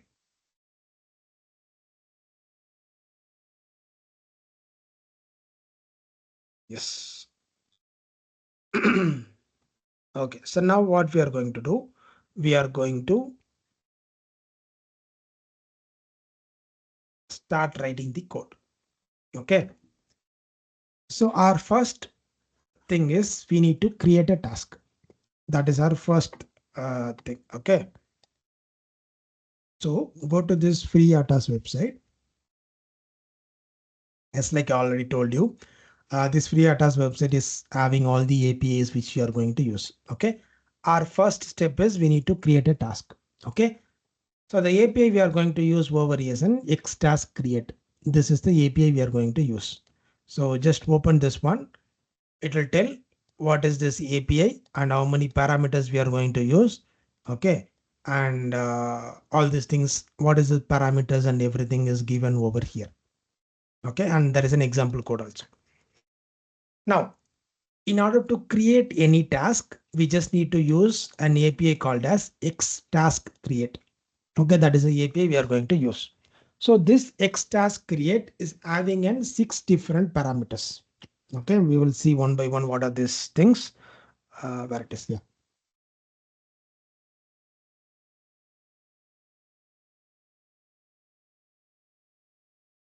Okay. So in order to create any new task, the API is x task create. Okay.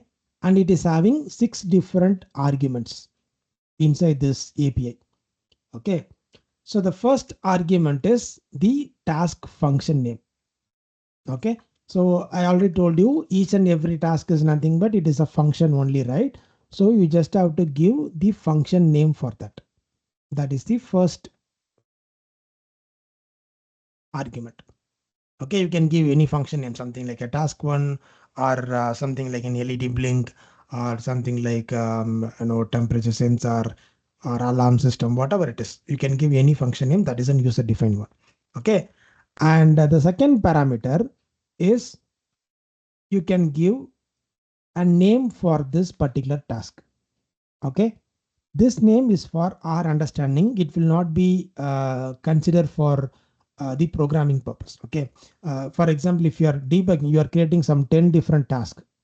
Okay. You need to know which task is what. Then you can give that particular name over here. For example, let's say this is an LED blinking task, means just give something like an LED blink. so that when we debug the code, we can see, okay, this task is created for the LED blink. Okay, this has to be inside a double quote because this is a string.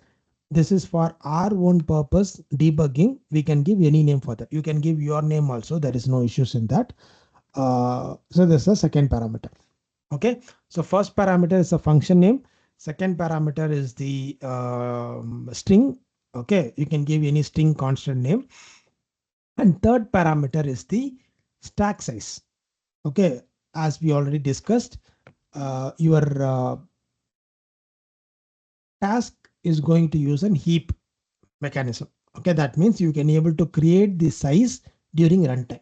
Okay, the third parameter is going to tell how much size I required for this particular task. Okay, you can give something like an 100, 250, something like that. Okay, I'm just giving an 100. This 100 is nothing but it is not a word. I mean, it is not a byte or a bit. It is a word length.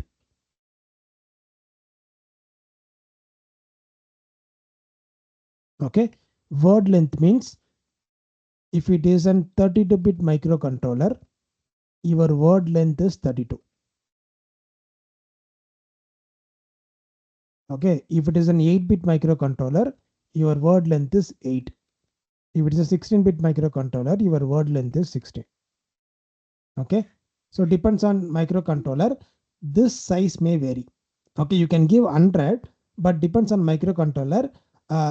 In our case, it can be 3200 since it is a 32-bit microcontroller. If you're using an 8-bit microcontroller, then you will be assigning an 800 bits of size. Or if you are using an 16-bit microcontroller, it will be 1600 bits of size. Okay, so depends on which microcontroller you're using. The size may vary. This is an 100 word length size. And the next parameter is, so you can give, since it is a function, any function can use an argument or a parameter, right? For example, if you are using something like an add, inside this add, you can give something like an int a comma int b. Okay, there are two different arguments or parameters you can able to use. Like similarly, for this function, if you want to pass any argument, you can that argument name over here. Okay, as a fourth parameter. Or if you are not going to pass anything, just simply put null. Okay, that is a fourth parameter. And fifth parameter is your priority. Okay, for this particular task, what is the priority? Okay, you can give any number, start with 0 to maximum number you can able to assign. In our case, we will be using 0 to 4. Okay, 5 different priorities we are using.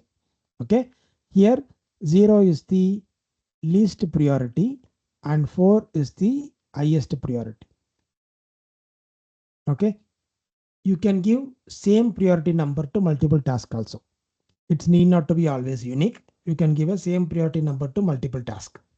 Okay, you can give any number of priority values. In our program, we are just limiting it to 5 because more the number of priorities you are giving, your CPU will become a slow. Okay, so just make it something like a sweet spot. Depends on your application. If you require something like that much amount of priorities, then you can go for that. Okay, or keep it to the low number always, right? So you can give any priority over here. For example, you can give something like a 3 or a 4 or a 2 or a 1, whatever it is, based on what's the priority. Okay, and the last parameter is the handle. As like in our device driver, we saw the handle for timer, ADC, SPI, I2C. We have a multiple handles, right? Similarly, if you want to do any other things with this task, something like if you want to delete the task, or if you want to suspend a task, or if you want to change the priority during runtime in this task, then you need to use this handle name. Okay, that is the last parameter. Okay, if you're not going to use any handle, simply just give null, or you just have to give that handle name with an ampersand. Okay, so these are the 6 parameters we are going to use for creating a task. Okay, a function name and a string name for defining what this function is going to do, and a stack size for creating this task. And if you are going to pass any argument, that is fourth parameter, priority is the fifth parameter, and handler is the sixth parameter. Okay, clear?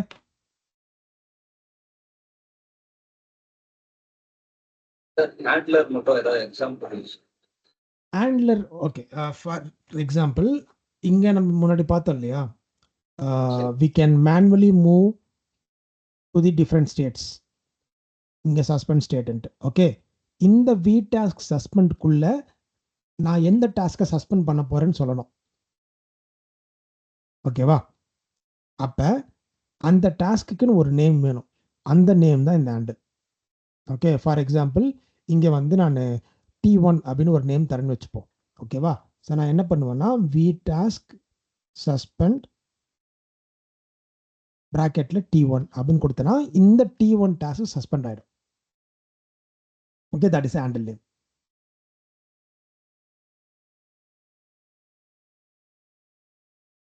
Okay,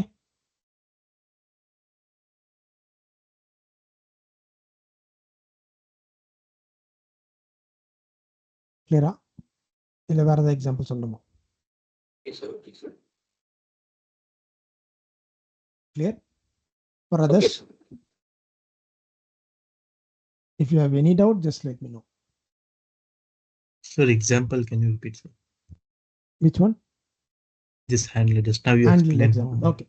See, by using this handle, we can perform multiple operation for this task. Okay. Something like, okay, there are multiple task utilities available.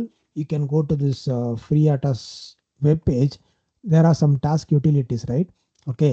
You can use any one of this task.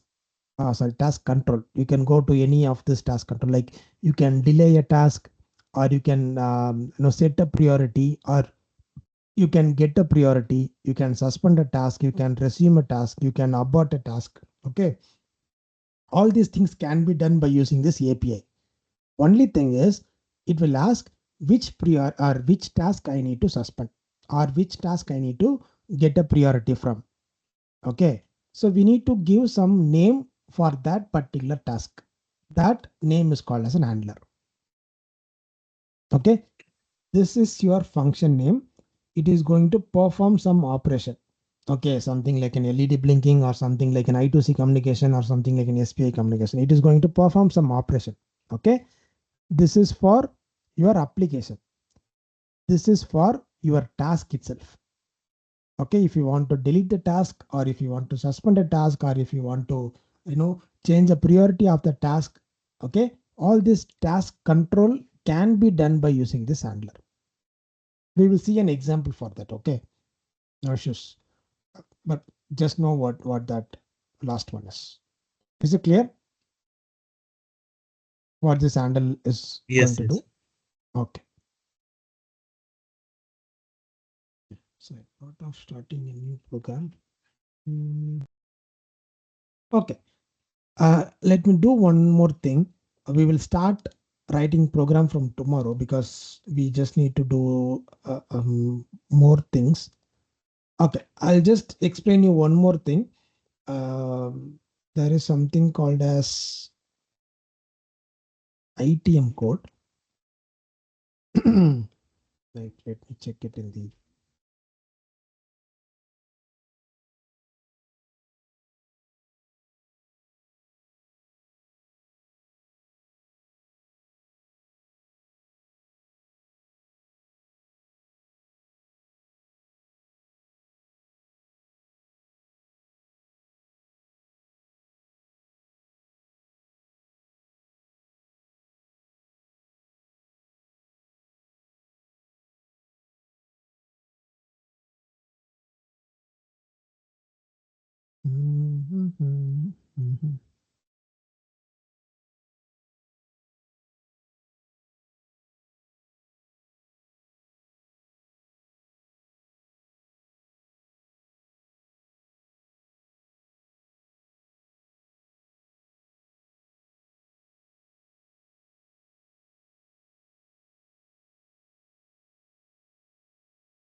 Okay, I'll create it my own thing. I'll just go to this notepad. I'll send you one file. Okay, just copy and paste that one. Mm,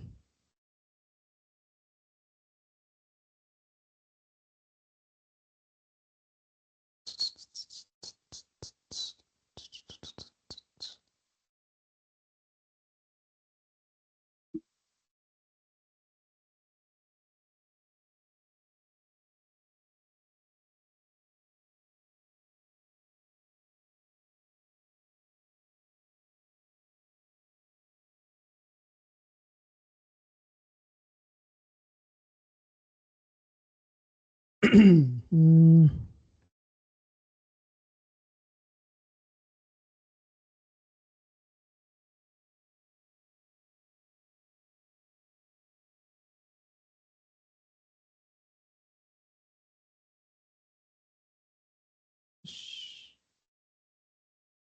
mm,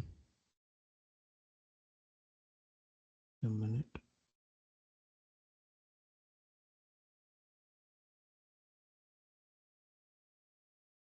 Setting.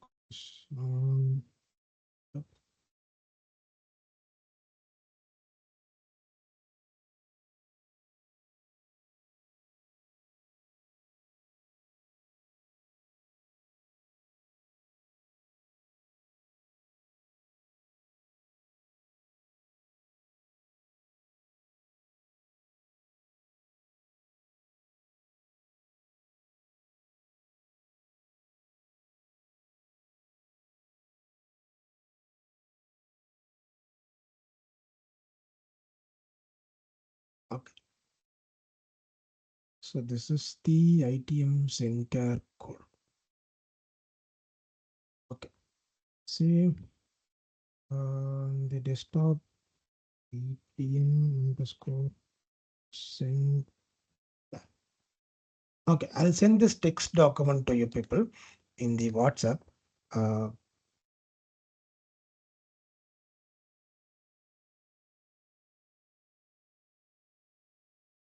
and for you, Naveen also.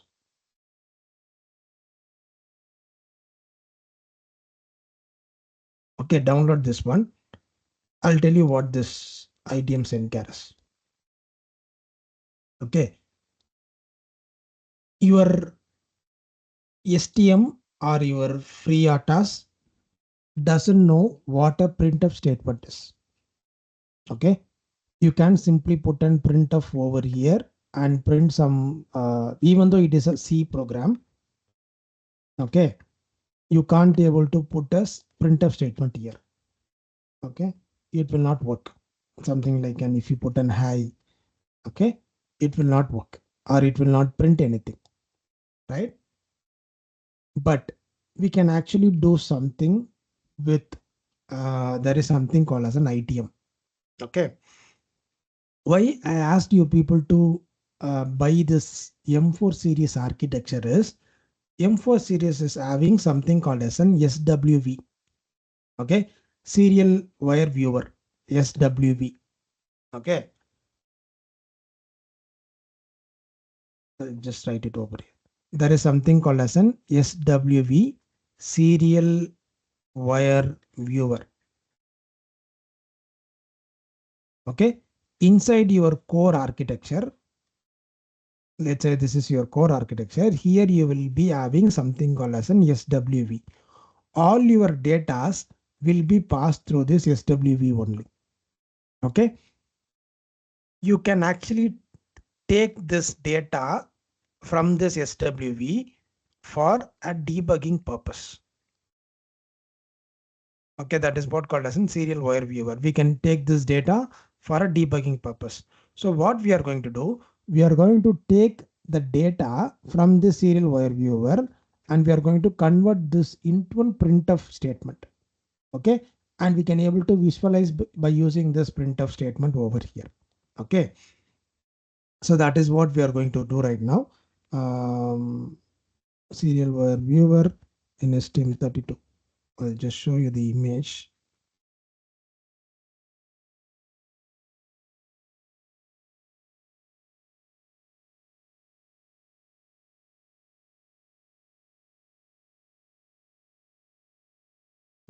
show you what it is.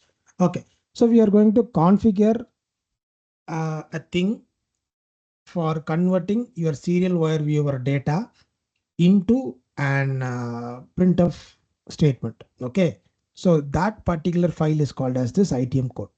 Okay, what I have sent to you people, that is what this ITM code is for, right? So I'll just open this ITM code. I'll tell you what to do.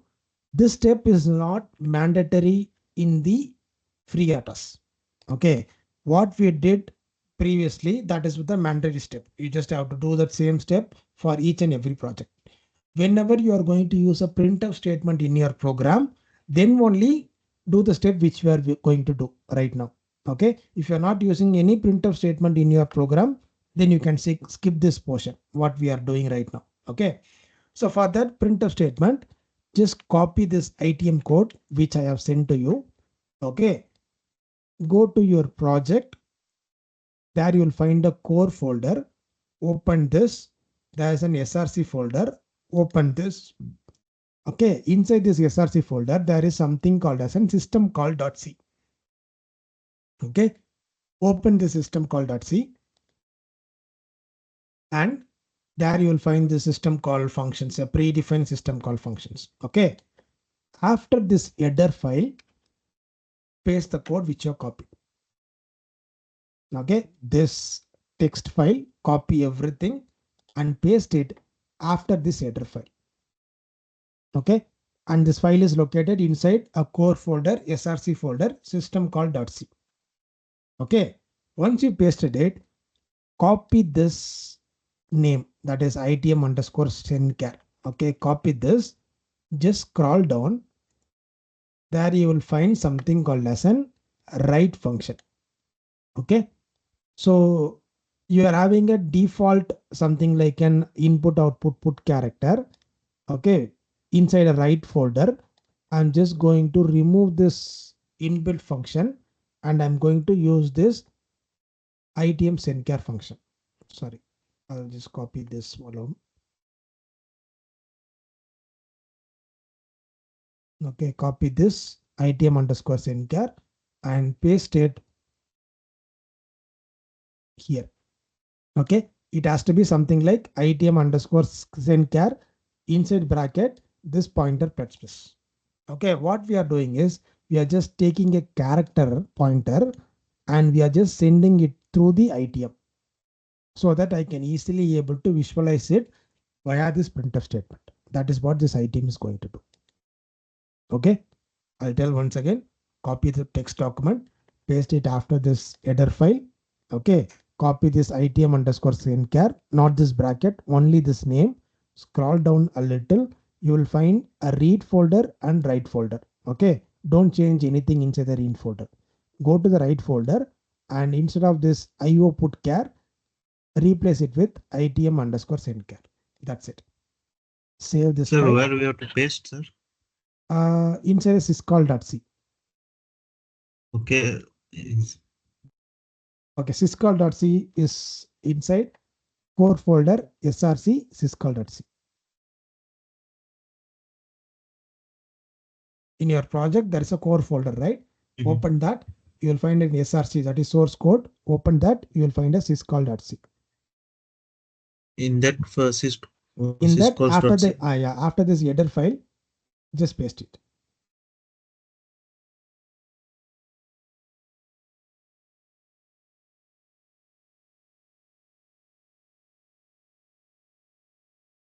Okay. Okay, and copy this ITM sendcar, this name. Okay, scroll down and in the write function, you already have something like an IO underscore put char.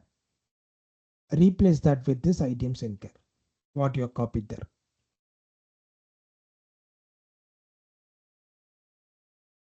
Instead of IO put char, I have to Yeah, put, IO put char, remove that and put this ITM underscore sendcar.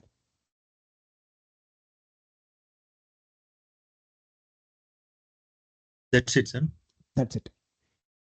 Okay, so save it and build once again and check if there is error. Okay, make sure it is 0 error and 0 warning. Okay. So till now, what we did is we just did the configuration step alone. Okay, we haven't started writing the code. These steps you have to do for each and every project you are going to create. Okay, so once you are familiar with that, you can just create it within a minute. Okay, all these steps. Okay, uh, till that get practice with all these steps what we are did till now. Okay, only this ITM code you can use it for this printf statement. All of the things you have to do for all the projects. Okay. So tomorrow we will start writing our free RTOS code. Sir, using standard input output library also you cannot use No, printf. we cannot use yet. Here also we will put in standard input output header file, but your STM doesn't know what this printf statement is. Okay, because the data Okay. will be transferred via some other serial medium. Okay, you can't take that value and print it in the printf statement. Okay, that is very difficult. Okay, and this ITM code will work uh, from Cortex M3, M4. Okay, after Cortex M3 series only, it will start working. So that's why I ask you people to get the M4 architecture board. Okay, if you have something like an M0 architecture, it will not work. You can't even use a printf statement in the M0 architecture. Okay, so the only way of printing the anything is the UART method. Okay, you can print any statement in the UART. That is possible with the M0 series and M0 plus series. You can't be able to use a printf statement over there. That is the thing. Okay. Yeah. So we will start writing the code from tomorrow. Okay. So meanwhile, just recap the same step again and again, like what we did. We just have to do this for all the projects. Okay, so make sure you are doing it properly. Okay, so thank you and bye. We will see tomorrow. Thank you, sir. Bye. Yeah, thank you. Bye. Thank you, sir. Thank you. Bye. Thank you, sir. Thank you. Bye.